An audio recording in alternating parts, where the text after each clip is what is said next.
Hey guys, Curtis Alexander. Let's talk about nitric oxide and in particular, the dangers, the side effects, the warnings that you need to know about if you're going to take a nitric oxide supplement or a booster. Now, that's not to say nitric oxide is bad. It's not. It's a naturally occurring substance in your body. It is good for blood flow. But again, there's side effects that you need to know about. Some of them can be severe.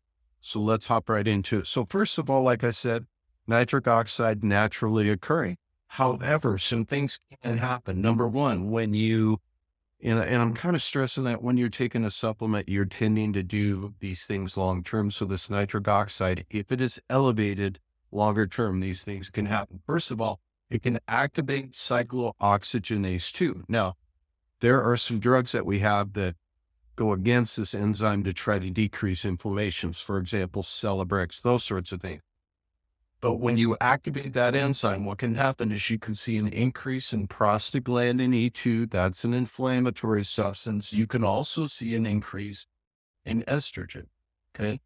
So the point on this is that this whole process essentially can end up increasing inflammation. That's not what we want to have happen. Again, we don't want that to happen long term. The second thing we can see is that when nitric oxide is increased chronically, it can go to your hypothalamus, part of your brain, and increase CRH. Basically, CRH is the beginning of a stress response. Okay. Your body recognizes that you have a stressful response. And again, as blood flow increases due to nitric oxide going up, that's a signal to your body that stress is higher.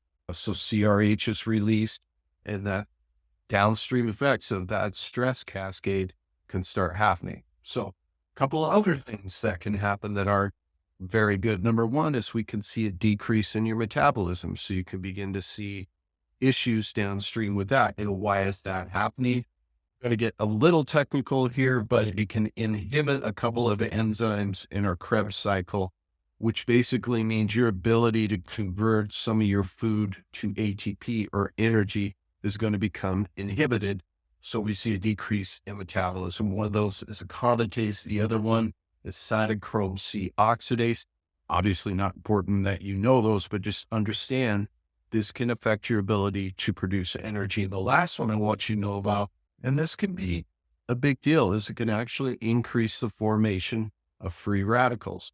Now, some people have probably heard of superoxide, which is kind of one of the worst free radicals you can have, but that superoxide can actually combine with nitric oxide and it can produce peroxynitrite, which is actually a worse free radical than superoxide. So like I said, some of these side effects, particularly the free radical, the decrease in metabolism, can be really problematic for some people.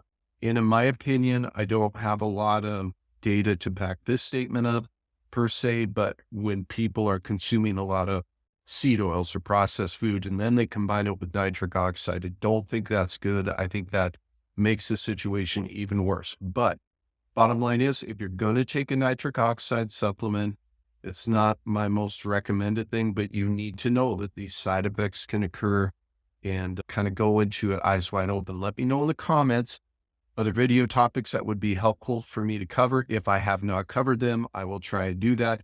Also, make sure if you're looking for other things like this, whether it's warnings about medications, supplements, other natural therapies, I personally use and recommend that I've seen great results in people. I have a free checklist where I go over those. Just go to my website, curtis-alexander.com. I'll have a link in the description. Go grab that. I think you'll find it really helpful. So speaking of helpful, hope this was. See you in the next one.